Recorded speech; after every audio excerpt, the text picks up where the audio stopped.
Well, here we are.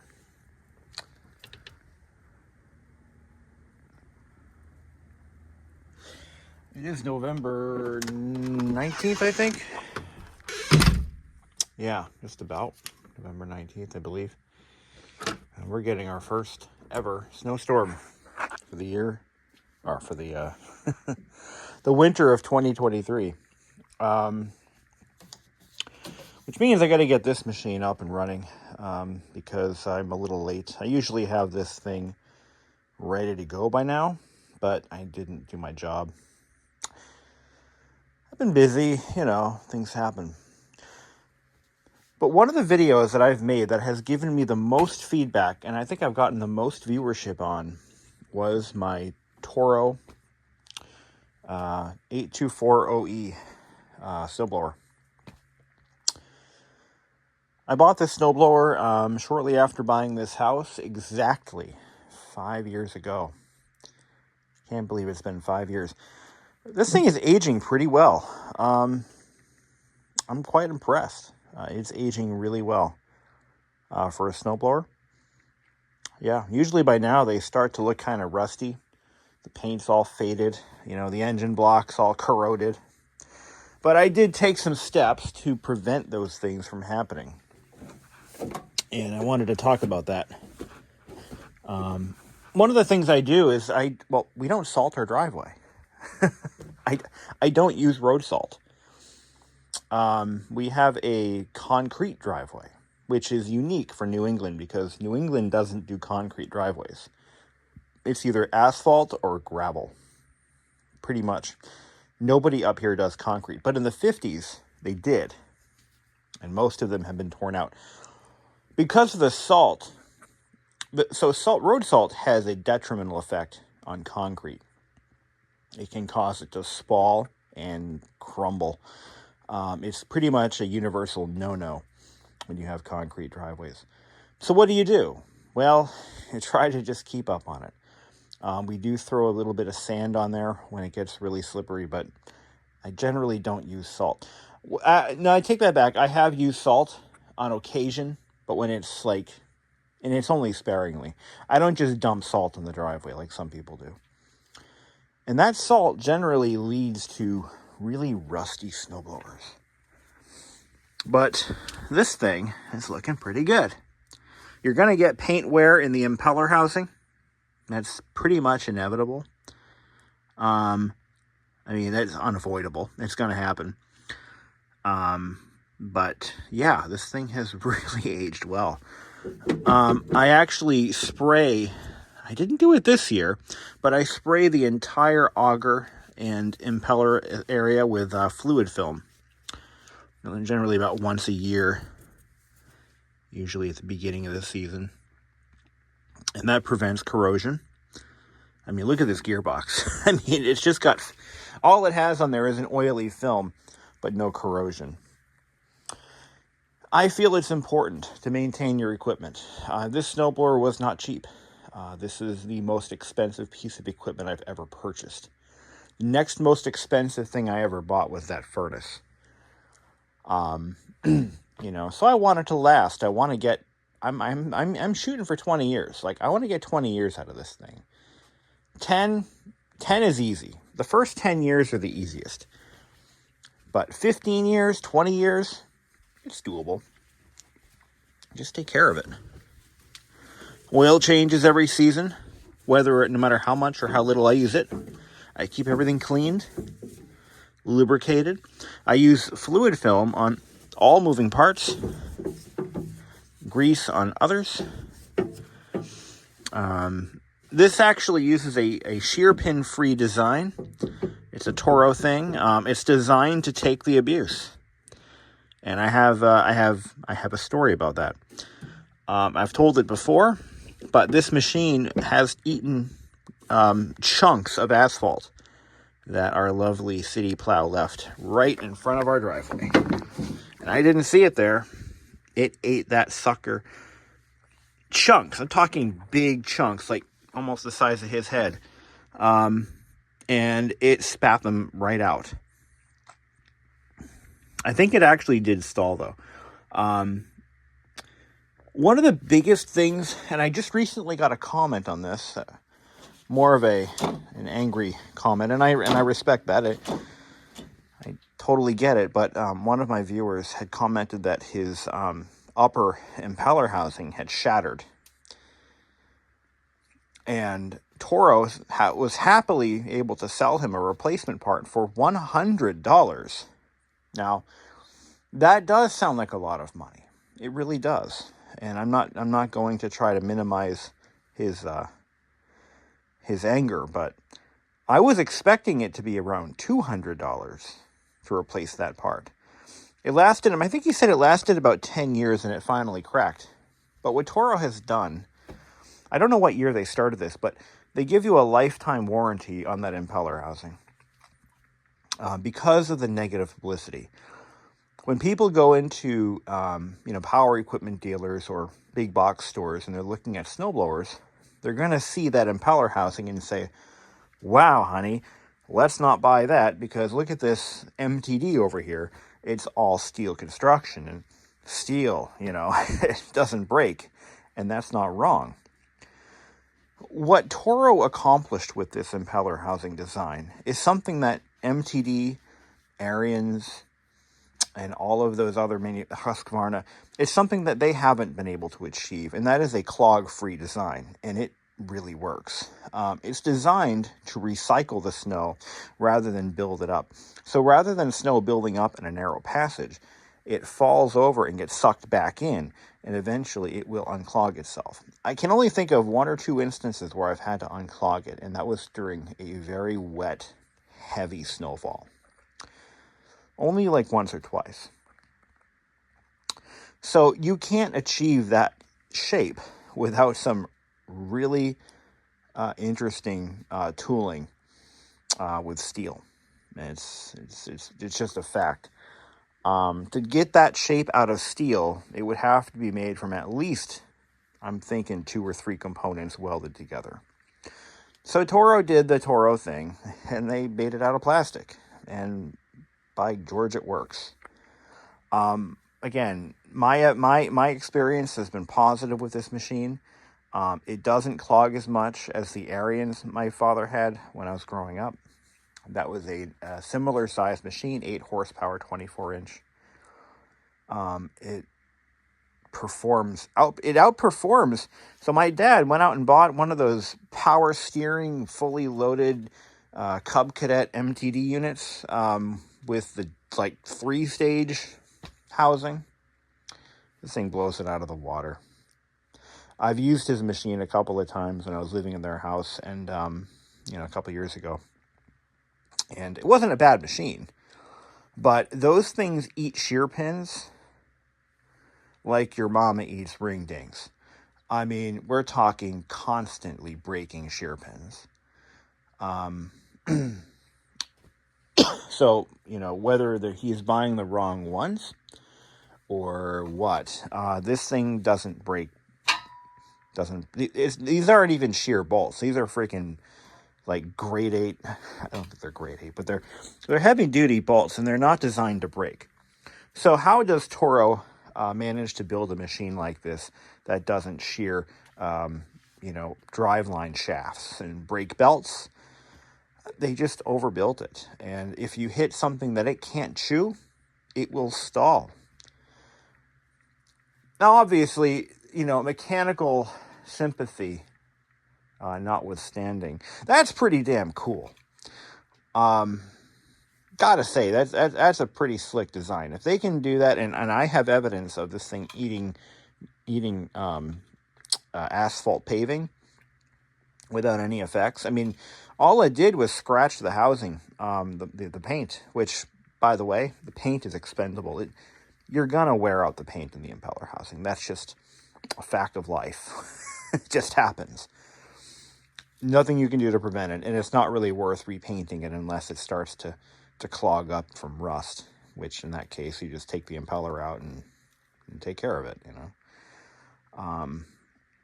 But yeah, I'm very pleased with this machine. What makes the Toro, though, Toro does this on all their snow machines, I believe.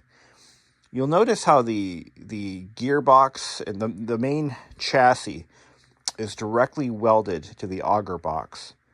And you'll see how it's kind of splayed out to the edges. That means that the whole chassis is a unitized piece. It does not flex. It does not twist. I was working on a friend's Ariens just the other day. He didn't know how to change the oil, and I was happy to show him how to do it. He bought his first house, or his first single-family home, exactly the same time I did. He bought his snowblower at around the same time I did, and he had never changed the oil in this machine at all. He only used it a few times, and, well, it was his first oil change, and I walked him through it. Not a big deal. But I was noticing that his machine, like when you go to pick up, grab it from one of the handles, the entire machine would flex and twist and bend. It just didn't have a very confident feel to it. But the Toro's, it's a unibody, basically. And I like that. You can get better, more precise adjustments out of your skid plates and your scraper blade when everything kind of stays in line. It's just durable. I did a few other preventative measures. Let me rephrase that. I took a few other preventative measures. My first year owning this, I actually took the bottom cover off and I sprayed everything inside except for the rubber drive plate wheel and the drive plate itself. I sprayed everything with fluid film. And what that's going to do is it's going to prevent rust on the inside of these welds. As you know, when the thing gets older, it's going to start losing paint. It's going to start rusting. But you want to delay that process. You want to delay it as much as you can. My only I've got a couple of complaints with this machine. So Toro used smaller wheels than Ariens did. I believe Ariens wheels are like an inch or two bigger. Outer diameter. I have a feeling they are bigger.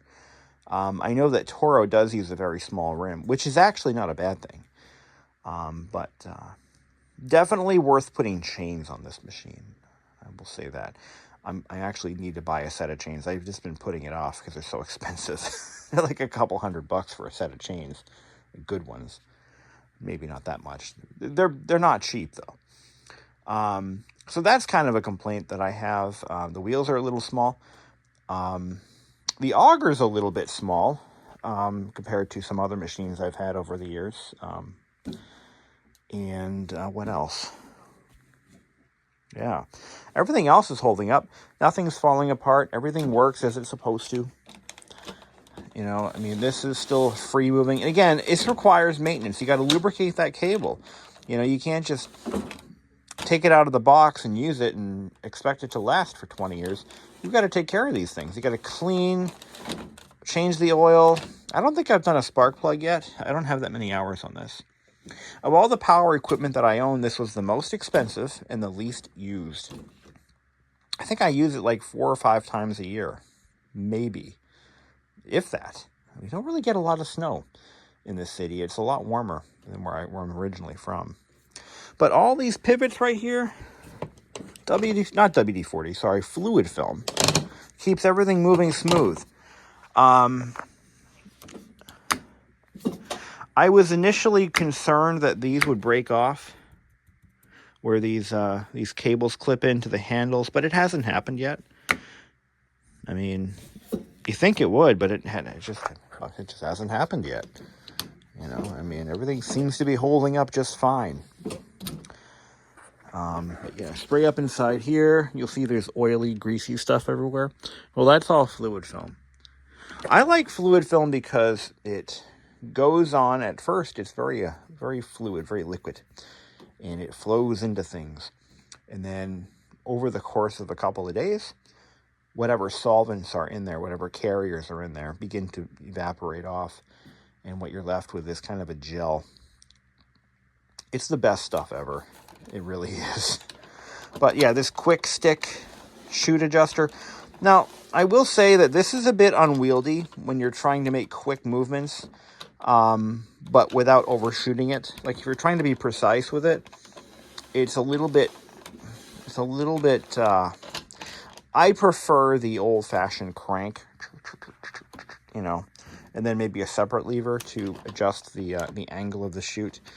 But this thing does a pretty good job. It does lock in pretty nicely. You're supposed to be able to use all these controls with gloves, which you know is what I do. The other thing I don't like about it is Toro did not put a light on this model. The 26-inch gets the light fixture. It's a little disappointing because when you're working at night, having a headlight on the machine is definitely a bonus. But I mean, I have floodlights around the house, so it's not that big a deal. But I wish it did have a light. That would be nice. I paid $850 for this machine in 2018, and it is now, I think I last saw this around $1,300 for the same machine.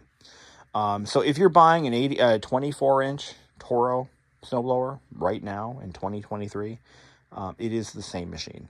This is an earlier version, but it's the same machine. In 2018, they went with the black wheels, and they brought the steel chute back. So earlier versions of this machine actually had a plastic chute, and they brought back the steel chute in 2018. I need to get some lubricant on here. This is kind of dry. There is one spot of rust that I have found so far, and I know why it's rusting. I'll show you what I mean. So right here, underneath, so this is a steel tab for the chute spring here.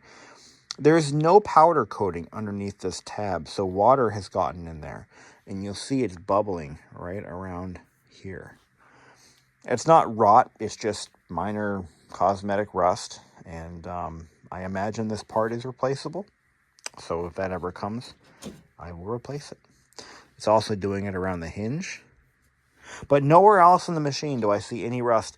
And where things start to rust is generally in the welds or wherever metal joins, because it's hard to get powder coat into those crevices. It's nearly impossible, actually. So that's where you're going to start seeing your rust. And that's where fluid film comes in. It creeps into those crevices, and it will build up a defense mechanism for the steel, and it will never rust. Or at least it'll delay it. Haven't had to do belts yet. Don't really anticipate it for a while, but it looks like it's going to be a chore. Typically, on most machines, this is where Toro's design might be kind of a hindrance. I don't know. I haven't done the belts yet, and I haven't seen any videos of this being done. But on most machines, you split the machine into two pieces. You unbolt the auger housing, and the entire thing just kind of splits apart. And then you put your belts in and put it back together. But that is not an option here. So I don't know how the belts are done on this machine. I've never done them. But how I keep the engine from corroding, in case you were wondering, it's simple. WD-40. I spray the entire block down once a year with WD-40. I run it, and the WD-40, it actually bakes on, and it forms a protective barrier. Normally, these bare aluminum blocks will corrode to shit, but this one hasn't, and it turns out my methods are working. I think I changed the oil last year, but just in case I didn't, before I run it into this winter, I'm going to do that again. I think the oil has been changed, but I don't know. I don't remember. I should, you know what? That has not been changed, but it's not dirty either. That oil is actually pretty clean. It smells nice too. Fuel tank gets drained every season. That's another thing with these machines is you can't keep oil. You cannot keep fuel in these overnight.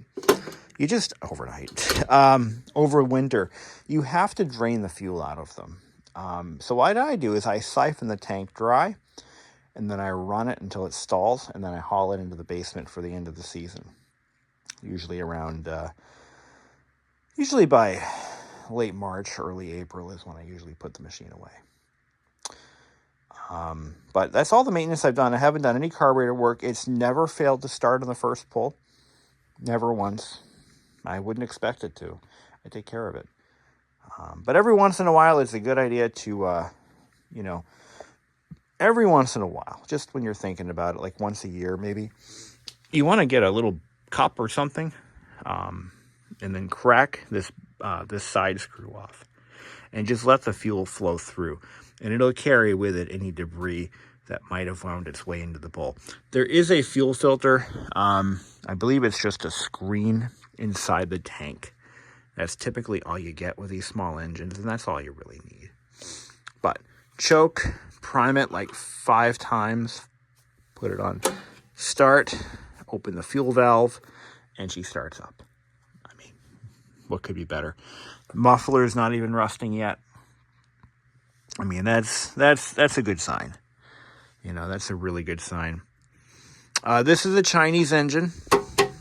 I mean, listen, it's 2023. The American small engine manufacturers have pretty much given up at this point. I think Kohler is the only one left, and Briggs & Stratton is kind of kicking they're kicking around still, but they're not really building great engines. Unfortunately, the Chinese are building, the bulk of our small engines these days. And the quality of these engines is hit or miss. It depends on who's ordering them. I mean, Toro has a reputation to withhold, or uphold. They have a reputation. People buy their machines because they have a good reputation. So they're probably buying engines that are a little bit higher grade than, say, the MTDs you find at Walmart, or the no-name Power Master, Power whatever. I've seen these in Walmart. These are snowblowers that do not have a known brand name at all. They're just Chinese snowblowers, and they are crap. But so far, this Chinese engine has never given me a lick of trouble. I did replace the starter rope last year. Got good compression. I did replace that. That was an easy job. The starter rope broke fairly early on. I don't know. It got wrapped around something. I don't know how. I don't know what happened to it, but it frayed pretty badly. So within the first year, I had to replace the rope. First 3 years. I did last year. It broke once. I shortened it and retied it, and it was too short, so I put a new one on. That was an easy job. I didn't have to disassemble the spring or anything like that, or the coil. There's a clock spring in there, and you don't want to take that apart unless you absolutely have to, because it's just a pain in the ass to rewind those. But I was able to just pull it off. It's just 4 bolts. Take the 4 bolts. Takes the entire assembly off the engine. I just what I did is I wound up the spring and the pulley nice and tight. Put a new rope in there and let it go. That's just how you do it. But that was an easy job. I did it in the winter. It was cold, and I don't like working in the cold, but it was still an easy job to do. Still got this stupid thing. Only, like I said, it doesn't clog that much, so I still have it there, but it's there when you need it. Here's your auger engagement clutch. Is this the auger? Yeah, that's the auger. But yeah, oil changes kind of suck. So my friends Arians, they put the oil drain on the back of the front of the engine, actually. So all you got to do is loosen that bolt and tilt the machine back. I don't know what Toro was thinking with this design. They put it on the side of the block. And let me check, because I think Arians uses the same basic engine, just with their own valve cover on it. And yeah, you can see where that would go, right here. So there's it's in the casting of the block, it's just not drilled out. So they could have easily put an oil drain here, but no, you know what? That would have gotten in the way of their cable, so yeah, whatever. So on the Toros, you have to pull the wheel off. It brings me to my next point of preventative maintenance. When you buy these machines, the first thing you want to do, and this is based on feedback from other folks in forums and stuff, but you want to take the wheels off and you want to coat the axle shafts with grease. I used red and tacky. It's good stuff. But whatever wheel bearing grease, whatever you got, coat the shafts with grease and then put the wheels back on. And the reason you want to do that is because on snow machines, rust is trying to get at it any way it can. And an unpainted steel shaft is like moths to a flame when it comes to rust, okay? It wants to rust those shafts so bad. And there's no paint on the inside of the wheels hub, so they kind of rust together. Yeah, like peas and carrots. So you want to coat those shafts with grease, and it will never rust, and you will never have a problem getting your wheels off. Because on machines that have been allowed to corrode like that, and don't think it can't happen to you. 4 out of 5 men have this problem at some point in their lives. But you want to make sure that you grease your shaft and then put the wheels back on. But yeah, because if you don't do it, what's going to happen is there will be a time when you need to get the wheels off, or you need to put it in transport mode. That means you unlock one of the pins, and you can't. You have to take a torch to the wheel to get it off. Don't think it can't happen to you. So if you got a snowblower, it doesn't matter what kind of snowblower. It's one thing you want to do. Changing a tire, whatever maintenance, you got to get those wheels off from on occasion, which is why there's quick releases on both of them for that reason. But getting back to oil changes, you want to take this wheel off on the right hand side. Take that wheel off, and it allows the machine to drop down a little bit, and then you put your drain pan. But do it with a hot engine, so heat it up, let it run for a little bit. I might do the oil change just to do it, just in case I didn't do it. I'm going to run my first snowblow job with this thing, let it warm up, and then I'm going to change the oil. And that way, at least I know it's been done. But literally, I only run this motor maybe a couple times a year. It doesn't get a lot of use. The only machine I have that gets less use than this is my generator. We don't lose power that much. But stay tuned. There's a video coming up on that one. I actually was given a used Chinese generator, 8500. I think it's like 8,000 peak watt output. But yeah, it was used twice, I'm told. But it needs a fuel tank. And it needs a full service. The fuel tank is flaking. All the coating inside the tank is coming off and clogging the filters.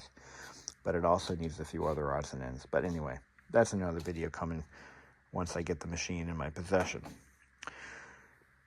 And yes, if you are a longtime viewer of my channel, yes, the 5th year anniversary is in a couple of days. I think I closed on this house sometime, I think it was the day before Thanksgiving or 2 days before Thanksgiving. So like this week in November of 2018, which is crazy. I can't believe it's been that long, 5 years. Well, anyway, guys. Oh, yes, my initial complaint, I almost forgot. I don't know if Toro has ever fixed this, but I have fiddled with the adjustment on the drive plate position selector enough times to know that there is no fix for this. I do believe they did actually fix the problem in a later revision, but first gear is not slow enough. First gear is not slow enough. It's just too fast, and if I adjust it any slower, it doesn't have enough grip. It's been this way since new. So, and then reverse is, it wants to go into reverse. So if you can visualize how a friction plate drive works, you've got a spinning disc made out of usually aluminum or something. And then there's a rubber wheel that slides perpendicular to that disc. And when it's engaged, it touches the disc, and the disc spins the little drive wheel. So in this case, there are 6 forward positions, okay, and 2 reverse. So for this selector to work, position 1 is very close to the center of that disc, okay? And then as you slide into the higher, faster speeds, it moves more and more to the outer edge of that disc, okay? Reverse, it carries it over the center and drops it down to right about the same position as first gear, okay? And then second is in the, so it's, yeah, like that. So these drive units are they are adjustable and they do wear. I mean, there are wearable, replaceable parts in this mechanism, but this thing it's too new to have any real wear and tear. But for the way they designed this machine is that flywheel or that drive wheel is spinning too fast. Now with a snowblower, you do not want to run your throttle low. You want that throttle up, okay?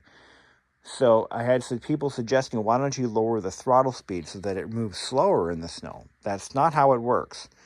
You need that auger spinning, okay? Take it from me. I've been living in New England for all of my 39 years, okay? I've been snowblowing since I was 12. I think I know what I'm talking about. And Toro, this thing, I'm certain that the whoever designed or chose the pulley diameters on this machine must be from Florida, because speed is not the goal here, okay?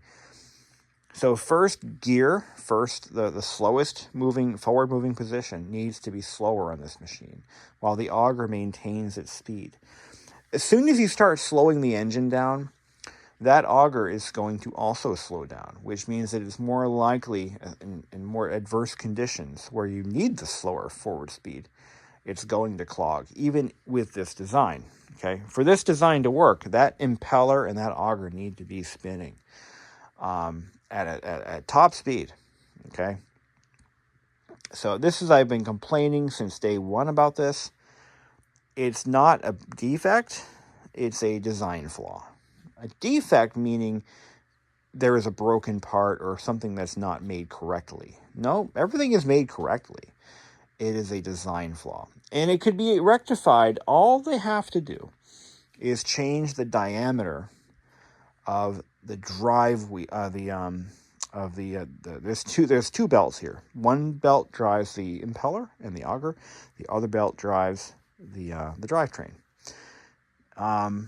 All they have to do is change that drivetrain pulley diameter to a smaller size on the drive or bigger on the driven, just to slow it down a little bit. That's it. Just a little bit. Just a tad. Just a freaking tad. That's all they got to do. But I bought this thing in 2018, and they don't care. They've got their money from me, and I've been singing its praises ever since. But that's my only real complaint with this machine. Toro, are you listening? If Toro knew how many of these machines were sold because of my videos, they might actually listen. But it's corporates. Corporations don't give a shit. They just want to sell. And, I'm giving them free publicity. So, speaking of Toros, this guy is 35 years old. It's not the same Toro. The Toro of 1988 is not the Toro of 2018. This machine is built like a brick shithouse. And to its credit, it has been fully rebuilt by me. And this is the best lawnmower I've ever used. Period. Love this machine. Yeah, best lawnmower. This is this is before the recycler models, so the recycler would have been a better choice, but this is what I got given to me, so. I put $600 into this lawnmower to restore it. Just so you guys know how crazy I am, just to get that out of the way. I'm nuts, okay? $600 is what this machine cost me to restore. That's replacing wheels, drive components, blade components. It's got a blade clutch. That's replacing cables, a few other very bespoke engine parts. It's a Suzuki 4-stroke engine. Some of the parts are a little hard to find because they didn't make those after 1989, I think. I think I replaced parts of the carburetor, the paint job I did to it, which I used some of the best materials that you can buy without going with a spray gun. Not to mention my time that I put into this, but all the stuff that went into this machine, $600. Am I happy? Am I proud of what I put into this thing? No, but it was a fun project. I'm glad I did it. And it's a great mower. You can't buy a mower like this anymore. Not for any price. Not brand new. Anyway. Well, I'm going to go back to my normal activities. Just thought I would kind of give you guys an update on the Toro. Yes, it is 100% buy this machine. They still sell these. They're pricey. But at least you know if you take care of it, it's going to still look and run brand new in 5 years. Just saying, if you take care of the machine, you change your fluids when you need to. You don't store it with a full tank of gas, okay? Just don't do that. Drain it. Even with stabilizer, I would still drain it because I feel that that's the best solution. And just fluid film. Fluid film's good stuff. It's also not supposed to be toxic. Not as toxic as used motor oil, which is what some people use. Fluid film. Don't let this plastic impeller housing scare you. This is a good design, and they allegedly, and as I'm told, they will warrant it for life. If it blows apart, they will send you a new one, or you bring it to a shop. I'm not sure how they handle that warranty claim, actually. I've never had to do it. I almost did, but I didn't. It's really thick plastic. It's good stuff. It's not cracked. It sounds like it's not broken, but it's good stuff, and Toro pulled it off. This design doesn't clog. Oh, I get a lot of people asking me about these bars. Oh, I should mention that. I should talk about that. These are called drift breakers. Drift breakers are an option that you can buy. Toro will happily sell you a set of these. There's also aftermarket ones you can buy too. But all snowblowers in this class will have an option for drift breakers.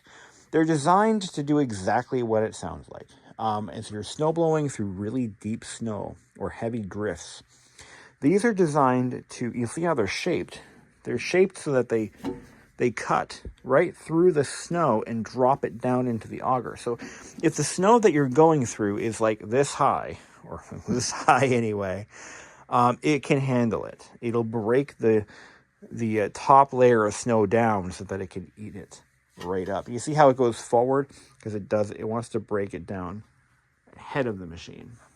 So that's what those are for. They are optional and they're adjustable. They also serve another function. Let me show you. Whenever you're doing driveline maintenance on one of these machines, you take the machine and you dump it forward like this. Of course, it's better with an empty tank of fuel. But they serve as a kind of a service stand for the snowblower. Okay, so now you can take your bottom cover off, you can do your maintenance, you can change your drive wheel. Yeah, look at all that fluid film. But it serves a purpose. It keeps things from rusting. But that's what drift breakers are for. Okay, and that is not that is an intended function, by the way. That is what they're for. They serve two purposes. They make it easier to service the machine, and they also help with high snow drifts. Any more questions, throw them in the comments. Can't go wrong with one of these. Have a great day. Fortunately, last night's storm was nothing. Had about maybe a quarter of an inch dusting over everything, but it was a wake-up call, so get this thing ready to roll. So here we go. Prime it up, choke it up, chokes on, primer. This thing usually starts on the first pull, as it should. Usually pretty good about that. Fuel is on. Oh, there, one more.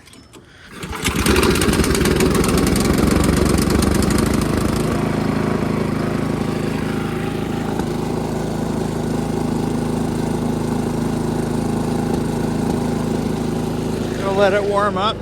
I'll bring the fuel back to the garage.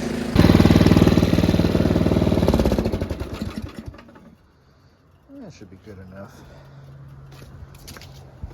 So I gotta pull this wheel off to gain access to the drain port. Yeah, I'm pretty sure I didn't do this last season, so I'm gonna do it now.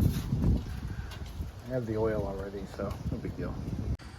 Remember, this ain't your granddaddy's old Briggs. It's metric, 10 millimeter.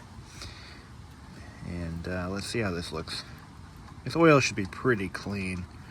I mean, it's got a little bit of shit in it, but not too bad. By that I mean it's not new oil. If I had changed it, it wouldn't look like this. So I'm glad I'm doing it now. Whatever we drain out is what we put back in. It's that simple. The oil level was dead on.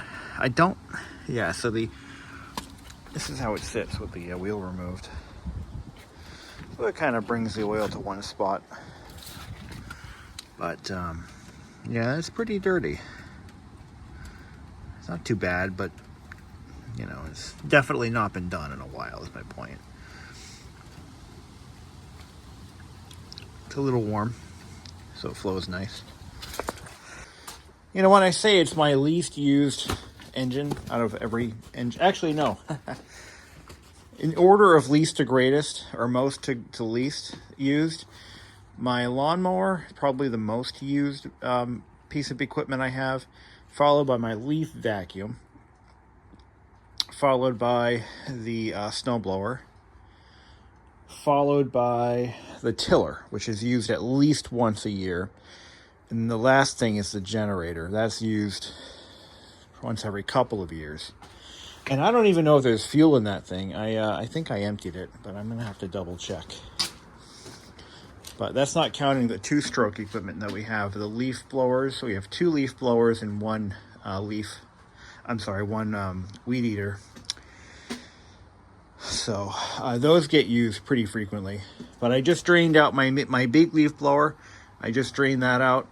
We're done with it for the season. I might leave some fuel in the little one just to have on hand. The weed eater, that's been drained out. So still got some oil in there. Unfortunately, there's going to be a pocket of oil that sits right about here, but we can't get that. We're not going to worry about it at all. That's about it. How much was it? About 24 ounces of oil, so that's how much we have to put back into it. So what I'm going to do, now that I have it in the service position, I've cleaned the axle shaft. We're going to pump a little bit of oil into this bearing. There's no real good way to lubricate this, but it should be lubricated from time to time, just to keep things from wearing out too much. And we're going to put a nice clean layer of grease on that shaft, and we're going to slide the wheel back on. So I'll grab the grease here and just slather it on, just like that. Coat it nice. There we go. That's all you need. Just put 24 ounces of Baghdad's Finest in there and see what it looks like. Let me give it a minute to settle. Kind of looks overfilled, but I only put in what I took out, so a little bit of overfilling isn't going to kill it if it's just over that line, but if it's too much, I'm going to have to take some out. All right, the age-old debate of whether you're supposed to thread in the dipstick or not. If you thread it in, it comes up a little over full, but if you don't thread it in, it's perfect. So, yeah. All right, let's give it one more final startup. And it should just light right off. Then again, I did tilt it, so the bowl might be empty. What I like to do,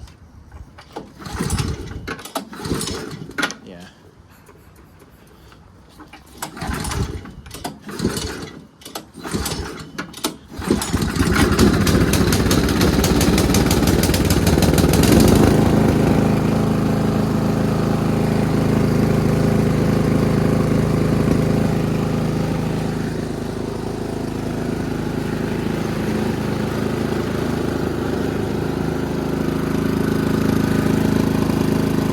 I'm gonna drain the bowl off. Put it away. But that's it. Ready to go. I'm gonna check the tire pressure next. That's it.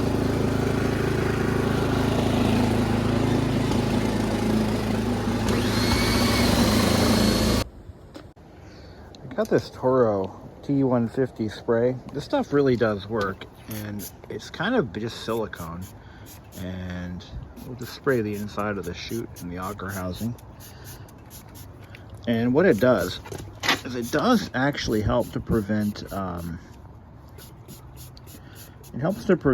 clog ups, but it's not really necessary. But I have it, so I'm going to use it. We'll just spray everything down. It's really just silicone. That's all I can figure. And you don't have to buy this. You could probably get the same results with PAM. You know, the cooking spray probably does the same thing, only it's, I think PAM is edible, so you can eat this shit if you want to.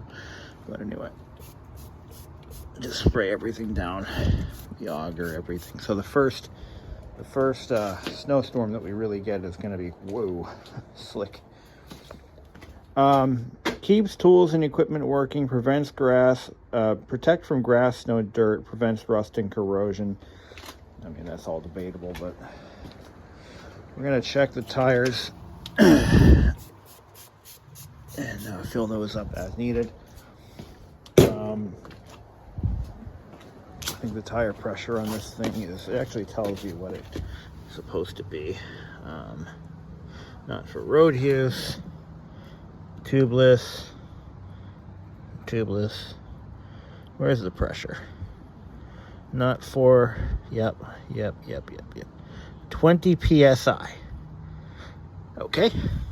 Let's see what these are at. I haven't touched these since last fall, so I'm sure they've lost a little bit of air. What do we got? Yeah, they're a little low, 10 pounds. So we'll fill them up.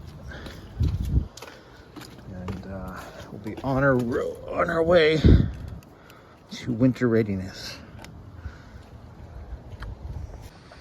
Okay, tires are filled, oil's changed, engine starts and runs. Good, everything's lubricated. What else do we? Yeah, everything's good. Tank's full, so bring on the snow. This was just a little teaser of what's going to happen. I think this winter is going to be probably a little rougher than the last couple, but that's just speculation on what I've been hearing. But yeah, just maintain your shit. It'll last. That's the moral of the story. And it's not that hard. Not that hard. I see a lot of these machines, you know, just... Oh, by the way, I found the original. I still have the original sales tag. It's right in here. That's what it sold for. Is the date on here? No. 8/49, 2018. Crazy. It's crazy. Actually, I think it was the year after that, 2019, is when I saw the price jump for the first time. And I'm like, wow, it went up, and it was like $100 more, you know. I think it was like $900, maybe $950 for the same machine.